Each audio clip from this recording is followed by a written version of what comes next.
Welcome to the Daily Drop on Pro Ball Daily. I'm Mike. And I'm Tara. And wow, Mike, if you thought yesterday was wild, today's scoreboard just blew the roof off. We've got major upsets, some absolutely mind-blowing power index shifts, and a scoring explosion in the NBA that makes you wonder if defense is even a thing anymore. You're not kidding, Tara. We need to jump right into it because the NBA Power Index has some names you probably weren't expecting in the top 5. OKC holding strong at number 1, New York Knicks at 2, but then the San Antonio Spurs at 3 and the Charlotte Hornets at 4? What is happening? I know, right? My jaw is still on the floor. The Spurs and Hornets? Are we in a time warp? I mean, I've been saying all season that those young cores have potential, but to leapfrog so many established teams into the top 5, that's a huge statement. It's not just potential anymore, it's production. And it's backed up by the scores, Tara. The Spurs, at number 3 in the Power Index, went toe-to-toe with the Denver Nuggets, who are still holding on at number 5, in a 134-136 thriller. Even in a loss, that's a statement game for San Antonio. They almost knocked off a top 5 team. Almost, Mike. Almost. But that's still showing they belong. And honestly, it makes you wonder what's going on with Denver. They barely scraped by a team that's theoretically still rebuilding. Are they resting on their laurels, or are the Spurs just that good right now? I'm leaning towards the Spurs being legit. They've clearly found a rhythm. But speaking of teams finding something, or losing something, let's talk about that Washington-Miami game, 136-152, a combined 288 points. The stat of the day pretty much writes itself. That's a scoring fiesta. But also, are we just not playing defense in the NBA anymore? Seriously. I mean, it's fun to watch if you're a pure offense fan, but as a coach, you're probably pulling your hair out. That many points suggest both teams were just getting to the rim, hitting open shots, no resistance whatsoever. It's exciting, but ultimately unsustainable if you want to win a championship. You need to get some stops. Or, if you're the Detroit Pistons, you just need to show up against the top team. Because Detroit absolutely obliterated the Philadelphia 76ers 116-93, a 23-point blowout against a team many had pegged as a playoff lock. What does that say about Philly, Tara? Oh, that's a massive red flag for the Sixers, Mike. A 23-point loss to Detroit? That's not just an off night for one player. That's a systemic breakdown. It makes me question their consistency, their depth, and their mental toughness. If you can't get up for every game, especially against a team you should dominate, you're not a championship contender, period. I agree. That's a tough one for Philly fans to swallow. But let's look at some trends that might give us a clearer picture for other teams. The Atlanta Hawks, for instance, went from 55% win percentage in February to a scorching 87% in March. That's a plus 11.7 swing against their season baseline. What did they do differently? They finally woke up, Mike, or maybe they made a key adjustment or a player found their groove. Whatever it is, that's a dramatic turnaround, from looking like a lottery team to playing like a legitimate playoff contender. If they can sustain that March momentum, they could be a real problem for some of the higher seeds. Definitely a team to watch in the East. On the flute side, the Brooklyn Nets went a dismal 17% in February, an 11.1 percentage point drop from their baseline. That's not great. Not great is an understatement, Mike. That's a full-on tank job. They're clearly in rebuild mode, maybe eyeing a high draft pick. It's tough for the fans, but sometimes you have to hit rock bottom to start climbing back up. They'll be hoping for some lottery luck. From the hardwood to the diamond, let's swing over to MLB.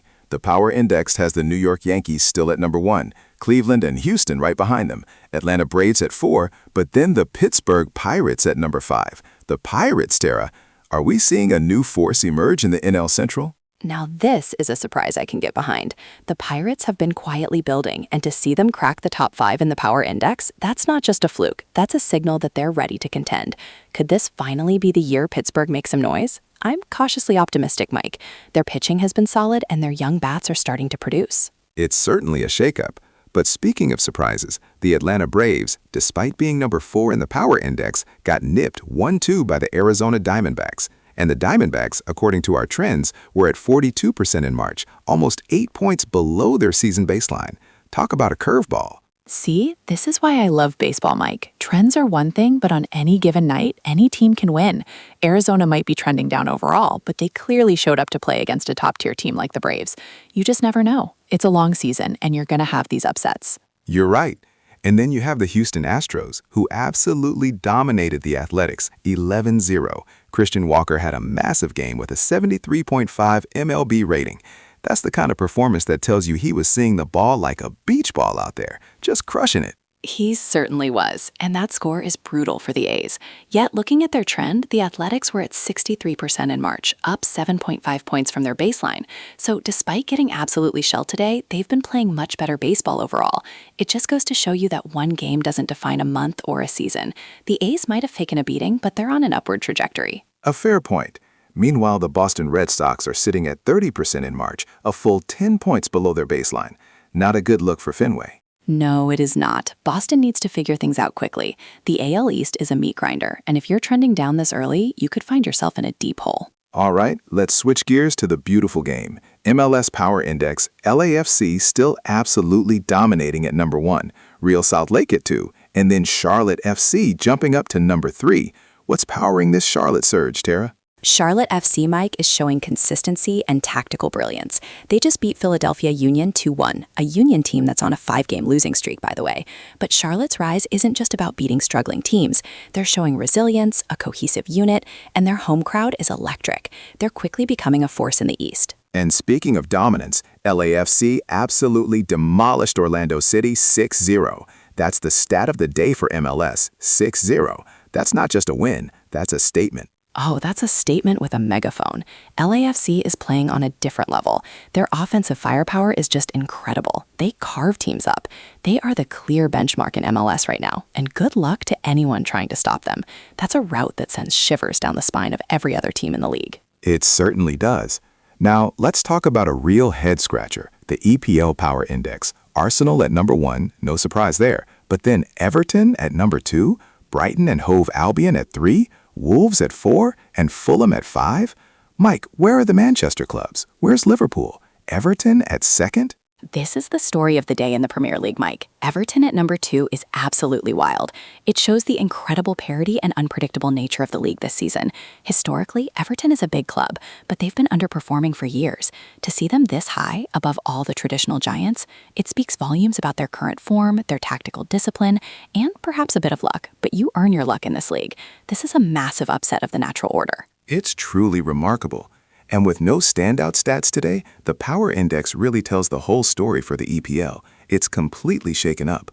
The traditional 6 clubs are nowhere to be seen, apart from Arsenal. Exactly. It's a breath of fresh air for some fans, but a nightmare for others.